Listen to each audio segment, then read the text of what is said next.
Start to crawl above freezing, you might discover that you have pipe and plumbing issues that you weren't aware of. So many wonderful surprises in a week like this.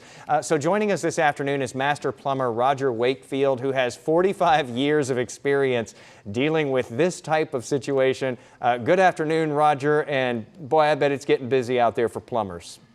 Jason, it is. I'm in a lot of plumbing groups, so I get to hear from everybody. I'm on social media, so I really get to hear from everybody throughout the country. And man, this is a tough time of year to have plumbing problems. If you're, okay, so let's say, you've made it through these last several days, especially those days when we never made it above freezing. Now you've got to be concerned because we're getting into that thaw period. Now it's time to start keeping some eyes open here, especially if you're opening a tap and noticing it doesn't flow or barely flows. You might have a leak somewhere. If you've had a frozen pipe, is there anything that you can do to keep that pipe from bursting if it hasn't already? Well, actually, Jason, you've already given them the best tip is once you go to that faucet and you open it up and realize it's not running, leave it open. Now, the most important tip, though, is to know how to turn the water off at your house, your apartment, condo, whatever it is, in case it does freeze up. Because if it ruptures, the sooner you turn off that water, minutes could save you tens to hundreds of thousands of dollars. Wow. So knowing how to turn the water off to your house, to wherever your home is, whether it's at the meter box, if you can get into it, or if you've got a valve box out in the front yard, that's the most important thing. But then, like you talked about, once you open, whether it's a bathtub, a lavatory faucet, whatever it is, if the water's not running, go ahead and leave it open. Because as it freezes, the pressure inside the pipes can build up to 2,000 up to 40,000 PSI. Wow. Now, that's a lot of pressure, and it's going to rupture that copper.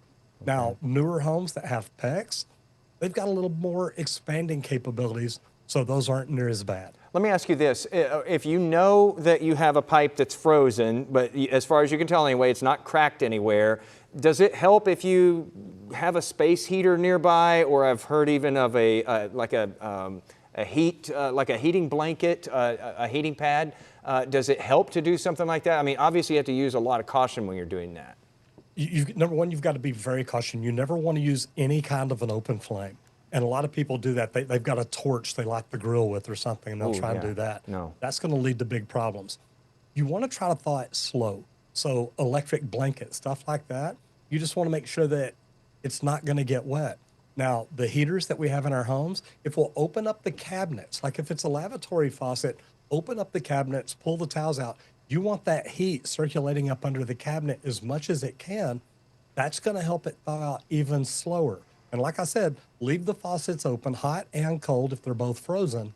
That's going to help you because that pressure is going to have some place to go, and maybe it won't rupture the pipes. So Roger, before I let you go here, if you know though that one of your pipes has already busted, you can see a crack somewhere in there, what do you do here? So you were mentioning turn off the water because you obviously don't want when that thaws for it to all come through, but that's when it's time to, I guess, start reaching out to a professional to get that taken care of. And that's a good thing too. And I like the way you said it, because if you already know you've got a problem, start looking now. Find out who your plumber is right now. Look at their reviews. Take the time to vet them a little bit. Call them and see if they're even open. That way, when you do have a problem, you already know who you're going to call, because if you wait till the middle of an emergency, your plumber's going to be the very first plumbing company that answers their phone. And I know when this happened, 4 or 5 years ago, we were getting 80 to 100 calls an hour. Jeez. And Jason, it got so bad we couldn't even answer the phones. Wow, so you definitely want to get that lined up ahead of time. And as Roger was saying, if you think you might have a problem like this, just know where that shutoff is outside, and know if you need one of those special little keys to pull off the lid to get in there and shut that water off. And if you don't have one of those, get one of those keys or know somebody who has one. You don't want to be doing that scrambling around when there's an emergency unfolding.